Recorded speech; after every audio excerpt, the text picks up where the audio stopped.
Evening everyone. তো আজকে আমি খুব ইম্পর্টেন্ট একটা জিনিসের বিষয়ে আলোচনা করতে চলে এসেছি, বা এটা আমার মনে হয়েছে যেটা করাটা উচিত।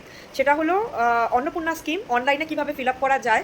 অনেকেই হয়তো এখনও করে ওঠোনি, বা অনেকেই অনেক বিভ্রান্তি বা ভুলের মধ্যে রয়েছো কী হবে না হবে, কারণ অনেকেই অনেক রকম পোস্ট বা ভিডিও করে দিচ্ছে, যেগুলো আমি অনেক দিন ধরে চেক করলাম, করে মনে হলো কিছু কিছু জায়গায় ভুল রয়েছে।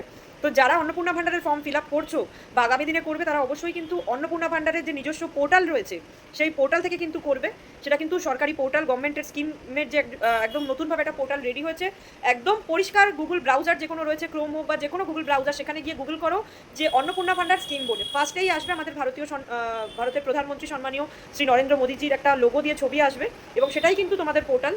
এবং তার পাশে দেখবে একটা ছোট্ট স্পেস বার মতো করা রয়েছে, নিচে স্পেস বার বলবো না, একটা ফিল ইন দ্য ব্ল্যাঙ্কস বার, যেখানে তোমরা কিন্তু তোমাদের জায়গা, যেরকম আমি ওয়েস্ট বেঙ্গলে থাকি, আমি ওয়েস্ট বেঙ্গল সার্চ করবো, এবং যারা যে রাজ্যে থাকো সেই রাজ্যের কিন্তু নাম সার্চ করলে সেই রাজ্যের যে মানে মুখ্যমন্ত্রী, এখন যেরকম আমাদের রাজ্যের মুখ্যমন্ত্রী শুভেন্দু অধিকারী, যে আমি আমার রাজ্যের কথাই বলছি, ওয়েস্ট বেঙ্গল লিখলে কিন্তু মাননীয় শ্রী শুভেন্দু অধিকারী মহাশয়ের ছবি দেখা যাবে, এবং সেই ছবিটাতে ক্লিক করলে কিন্তু তুমি ওয়েস্ট বেঙ্গলের আন্ডারে এই অন্নপূর্ণা যোজনার আওতায় আসছো। এরপর কিন্তু তোমাদের বেসিকলি একটু স্ক্রল ডাউন করলে তোমরা দেখতে পারবে যে registration online Annapurna Bhandar Yojana online application. এরপর এখানে একটা লিঙ্ক আসবে, যেখানে যার মাধ্যমে তোমরা অন্নপূর্ণা পোর্টালটাতে অ্যাপ্লাই করতে পারবে। সেখানে ক্লিক করলে দুটো অপশান আসবে, একটা citizen or family log in, আর একটা আসবে ডিপার্টমেন্ট অফিসের লগ ইন। খবরদার ডিপার্টমেন্ট অফিসের লগ ইনে করবে না, সেটা কিন্তু পোর্টালের যারা দায়িত্বে রয়েছে বা যারা অফিসার্সরা এই পোর্টালের উপর কাজ করছে, ওয়েস্ট বেঙ্গল গভর্নমেন্টের এমপ্লয়িজ, তারাই কিন্তু এটাতে একমাত্র অ্যাক্সেসেবল, ডিপার্টমেন্টের অফিসার্সরা। সিটিজেন বা ফ্যামিলি লগ ইন যেটা রয়েছে, সেখানে তোমরা অ্যাক্সেস করতে পারবে পার্টিকুলার একটা মোবাইল নাম্বার দিয়ে, এবং সেটাই কিন্তু যতবার এটা এই অ্যাপ্লিকেশনটা তোমরা খুলবে ততবার কিন্তু ওই নাম্বারটা ইউজ হবে। কোনো একটা নাম্বারই তোমাদের দিতে হবে, কারণ ওই একটা নাম্বারেই কিন্তু ওটিপি ঢুকবে। যখনই তোমরা অ্যাক্সেস সিটিজেন পোর্টালে ক্লিক করবে, ওখানে কিন্তু একটা ফোন নাম্বার দিতে হবে, ফোন নাম্বারে ওটিপি ঢুকবে মোবাইলে, রেজিস্টার্ড ফোন নাম্বার অবশ্যই দেবে, যেটা অন রয়েছে ওয়ার্কিং রয়েছে, সেখানেই কিন্তু ওটিপি ঢুকবে। ওটিপি ঢোকার পরে কিন্তু নর্মালি যেমন একটা ফর্ম তোমরা তুলে এনে ফিল আপ করেছো, ওখানেও কিন্তু পরপর সমস্ত কিছু থাকবে, যে নাম, হেড অফ দ্য ফ্যামিলির কী করেন, তার আধার কার্ড, তার প্যান কার্ড, তার রেশন কার্ডের সব ডিটেলস, এবং সেগুলো কিন্তু অবশ্যই নিয়ে বসবে, বা সাইবার ক্যাফেতে গেলে কিন্তু রেশন কার্ড, প্যান কার্ড, এগুলো কিন্তু অবশ্যই নিয়ে যেতে হবে। রেশন কার্ড, প্যান কার্ড, আধার কার্ড, ভোটার কার্ড, এগুলো কিন্তু অবশ্যই নিয়ে যেতে হবে। না নিয়ে গেলে কিন্তু প্রবলেম হবে, যে অ্যাকাউন্টে কোথায় কি পয়সাটা ঢুকবে সেটা কিন্তু বোঝা যাবে না বা বুঝতে পারা যাবে না। তো সেই জন্য এগুলো কিন্তু অবশ্যই নিয়ে যাবে, যেখানে ফর্ম ফিল আপ করাতে তোমরা যাচ্ছ, এগুলো কিন্তু মাস্ট।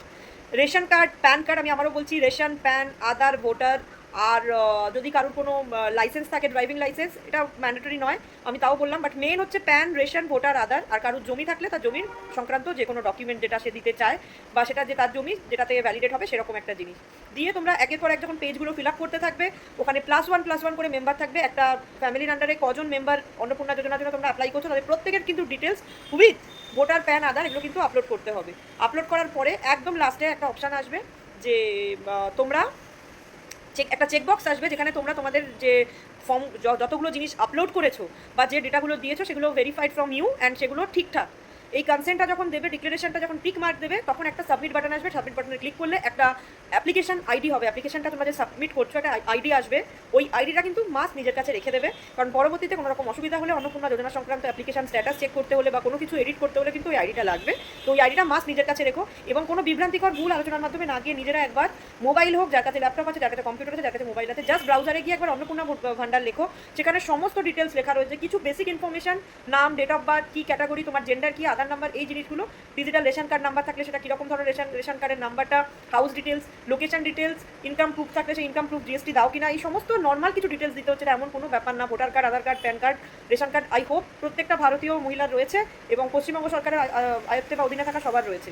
তো সুতরাং মানে নির্ভুলভাবে এটা ফিল আপ করা যেতে পারে, একদম ইজি একটা প্রসিডিওর, সবাই মোবাইলের মাধ্যমেও করতে পারো, কিন্তু বেসিক নিজের যে সমস্ত ডকুমেন্ট বা ডিটেলসগুলো রয়েছে এগুলো নিয়ে বসো। আর টেম্পোরারি অ্যাপ্লিকেশন আইডি যখন সাবমিট হয়ে যাবে, সেটা কিন্তু অবশ্যই নিজের কাছে স্ক্রিনশট করে হলেও রেখে দেবে ভবিষ্যতের কোনো প্রবলেমের জন্য। আশা করছি আমার এই তথ্যগুলো তোমাদের কাজে লাগবে, অবশ্যই একবার চেক করে নিও। Thank you so much.